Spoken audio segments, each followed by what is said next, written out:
The aromatic steam from the beef noodle soup couldn't mask the tension in Golden Dynasty's kitchen. I watched my father-in-law, Frank Liu, ladle out portions with the same technique he used for 30 years, and the same disregard for food safety standards that had kept me awake at night for the past 5. My name is Jennifer Chen, and until today, I was the operations manager of San Francisco's most famous Chinese restaurant, the place my husband Michael grew up in, where his father built a culinary empire one bowl of beef noodles at a time, and where I discovered that sometimes family traditions can hide dangerous secrets. "Too hot in here," Frank complained, wiping his brow with his bare hand before returning to the soup. "Jennifer, turn up air conditioning."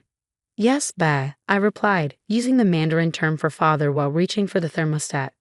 I did mention that the kitchen's heat was due to the broken ventilation system, a repair he refused to approve for months, just like he'd rejected my proposals for food safety training, proper storage procedures, and documented suppliers.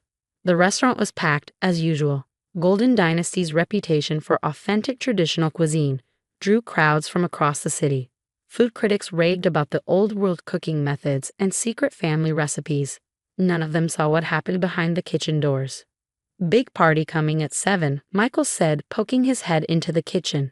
My husband managed the front of house, leaving the kitchen to his father's iron control. "Dad, they're food bloggers. They want to film the cooking process." Frank's face lit up. "Good. Show them real Chinese cooking, not this modern nonsense." He shot me a look.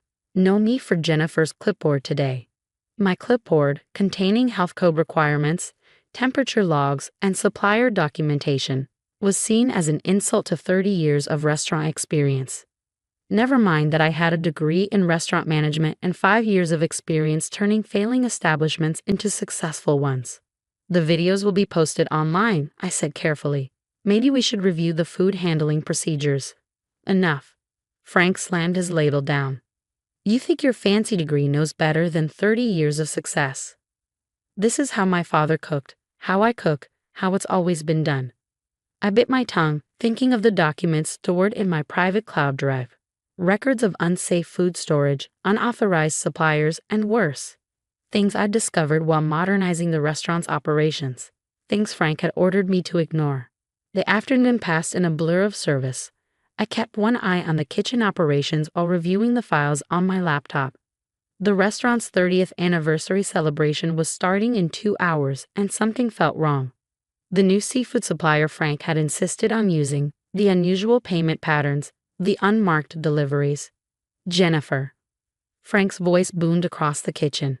"Where are you?" "Guests arriving." I closed my laptop and headed to the main dining room, now decorated with red lanterns and gold banners. Local business leaders, longtime customers, and food critics filled the tables.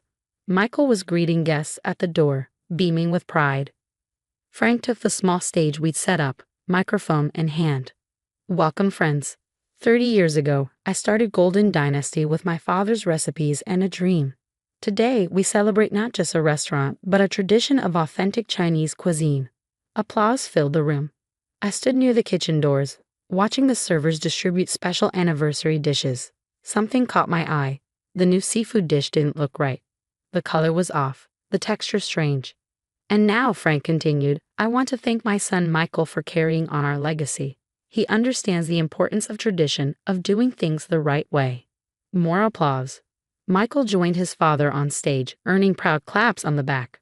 But Frank's voice turned serious. "Not everyone appreciates our traditions. Some people," his eyes found me, "think they know better than generations of experience, think that papers and regulations are more important than family knowledge." My heart started racing. This wasn't just a celebration speech. "That is why today, I must make a difficult announcement. Jennifer Chen is no longer part of Golden Dynasty's management. Her modern ideas and disrespect for tradition have no place in our family business." The room fell silent. Michael looked shocked. He hadn't known. 2 security guards appeared beside me, hired for the event but apparently with other instructions. "But," I stepped forward, "the seafood tonight." "Escort her out," Frank commanded. "And make sure she takes all her clipboards and regulations with her." As the guards led me toward the door, I caught glimpses of satisfied smiles among the guests. Of course, They'd heard Frank complain for months about his foreign daughter-in-law trying to change his traditional methods. They thought this was justice. In my office, I quickly emailed myself crucial files before the guards could stop me. Years of documentation, records of every violation, every suspicious transaction, including what I discovered about the new seafood supplier, a company that didn't seem to exist. "Your keys," one guard demanded. I handed them over, along with my employee badge. But they didn't know about the USB drive in my purse, or the photos on my phone, or the reports I had already sent to certain authorities. Michael caught up with me in the parking lot. "Jen, I'm sorry, I didn't know he was planning this." "Did you know about the seafood supplier?" I cut him off. "About where that fish really comes from." He looked away. Of course, he'd chosen not to know, just like he'd ignored all the other problems I tried to address. "You should go back inside," I said quietly. "Your father's big celebration is waiting." "But Michael, you might want to skip the seafood tonight." "What are you talking about?" "You'll find out soon enough." I got into my car, hands shaking slightly as I started the engine. The health inspector's report tomorrow should be very interesting. "Health inspector, there's no inspection scheduled." "There is now." I pulled out my phone, showing him the email confirmation. "Anonymous tip about food safety violations. They're coming first thing tomorrow. And they're bringing some friends from the FBI's smuggling division." Michael's face went pale. "Smuggling? Jen, what did you do?" "I did my job," I replied. "I kept records, detailed ones, about everything." As I drove away, I watched Golden Dynasty's glowing signs in my rearview mirror. Frank thought he was protecting traditions. He didn't realize that some traditions aren't worth preserving, especially when they put people at risk. My phone buzzed. A message from my former colleague at the health department. "Reports received. Task force briefed. Operation starts at 8 a.m. I smiled, thinking of Frank's face when he realized that his daughter-in-law's obsession with documentation had been more dangerous than he thought. Tomorrow would be interesting indeed. The next morning, I sat in a coffee shop across from Golden Dynasty, watching the drama unfold. Health inspectors arrived first, their official jackets visible even from a distance. Then came the FBI agents, followed by officers from the California Department of Fish and Wildlife. My documentation had sparked quite the interagency response.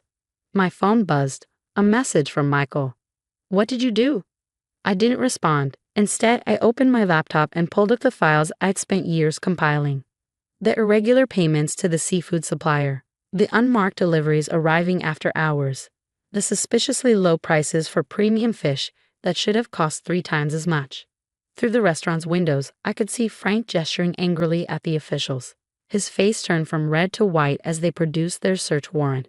Michael stood frozen by the host station, watching his father's empire crumble. Quiet a morning, a voice said. I looked up to see Linda Martinez, my former colleague from the health department, sliding into the seat across from me. "Your documentation was thorough." 5 years of records, I replied, turning my laptop to show her. Every violation, every suspicious transaction, every food safety risk, including where that seafood really came from. Linda nodded grimly. Endangered species trafficking. The FBI's been trying to crack this smuggling ring for months. They just needed proof of who was involved.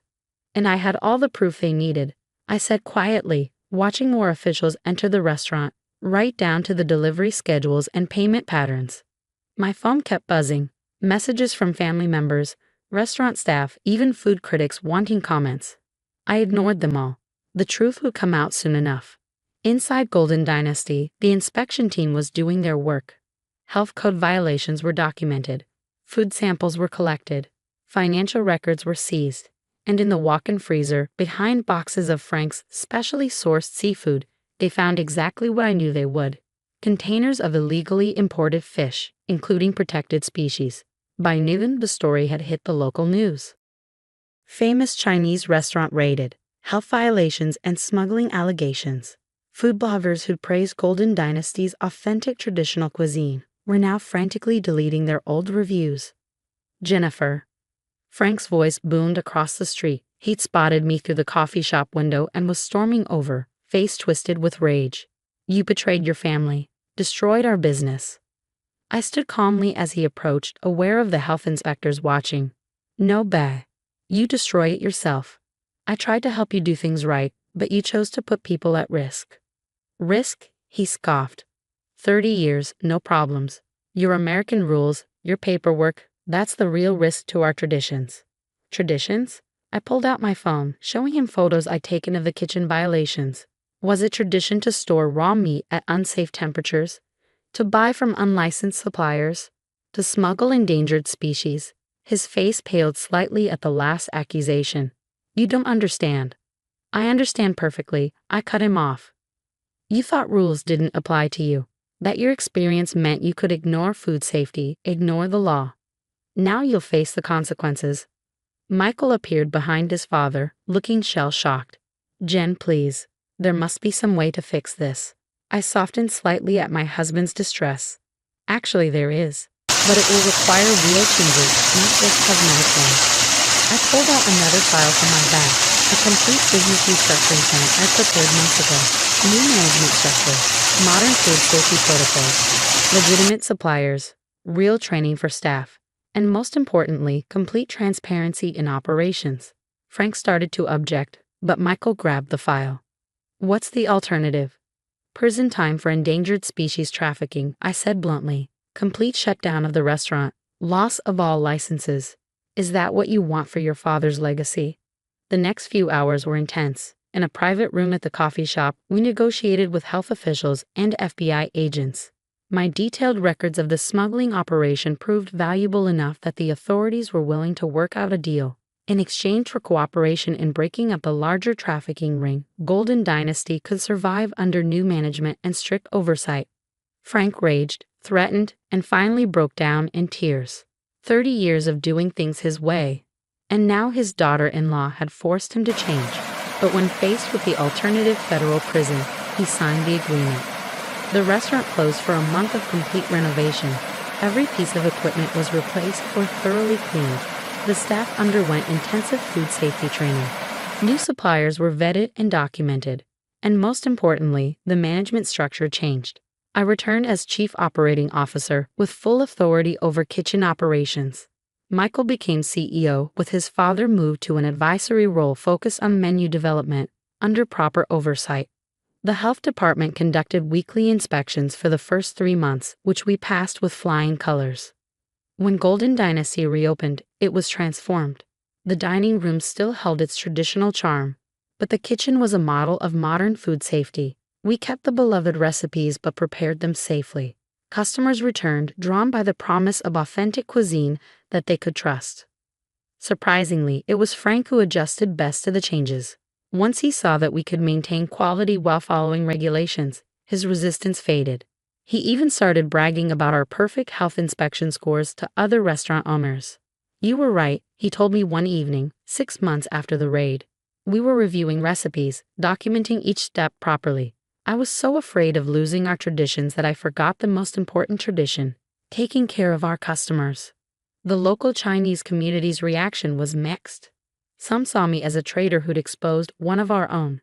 Others, especially younger restaurant owners, saw an opportunity. We started offering food safety workshops, helping other family restaurants modernize while preserving their cultural authenticity. A year later, I stood in Golden Dynasty's kitchen, watching the dinner service run smoothly. The new ventilation system hummed quietly. Staff moved efficiently between clearly labeled storage areas. The temperature logs were perfectly maintained. My phone buzzed. A message from Linda. Smuggling ringleaders convicted. Your evidence was crucial. I smiled, remembering the day Frank had mocked my obsession with documentation. That obsession had saved his business, even if not in the way he'd expected. Michael appeared beside me, examining the daily inspection checklist. You know, Dad actually bragged about you at the Restaurant Association meeting yesterday. Called you the best thing that ever happened to Golden Dynasty. Better than the time he called me a regulation-obsessed traitor. I teased. Much better. He hesitated. You could have just walked away that night, started fresh somewhere else. Why did you fight so hard to save this place? I looked around the kitchen, at the blend of traditional techniques and modern safety measures, at the staff confidently following proper procedures while creating authentic dishes. Because sometimes saving something means changing it. I replied. Golden Dynasty wasn't just about the food. It was about family, about community. It deserved better than to be destroyed by pride and stubbornness. Last week, a young Chinese American woman interviewed me for her business school thesis on modernizing family businesses. She asked if I regretted exposing the problems instead of keeping quiet to protect the family's reputation. I showed her our new kitchen, our perfect inspection records, our thriving business. Real respect for tradition means making sure it survives, I told her. Sometimes that requires difficult changes. Golden Dynasty continues to evolve. We've opened 2 more locations, each combining traditional recipes with modern food safety. Frank still works in the original kitchen, but now he proudly shows health inspectors his detailed logs and properly stored ingredients. The smuggling ring's conviction made headlines, but our real victory was quieter, proving that cultural authenticity and modern standards aren't enemies. That true tradition isn't about doing things the old way, but about doing them the right way. Sometimes in the evening, when the kitchen is humming with properly regulated activity, I think about that anniversary night when I was thrown out. Frank thought he was protecting his legacy from change. He didn't realize that sometimes the greatest respect for legacy is ensuring it survives by adapting. The old saying goes that revenge is a dish best served cold. But in our case, all dishes are now served at precisely the correct temperature, with full documentation. And that's a tradition worth preserving.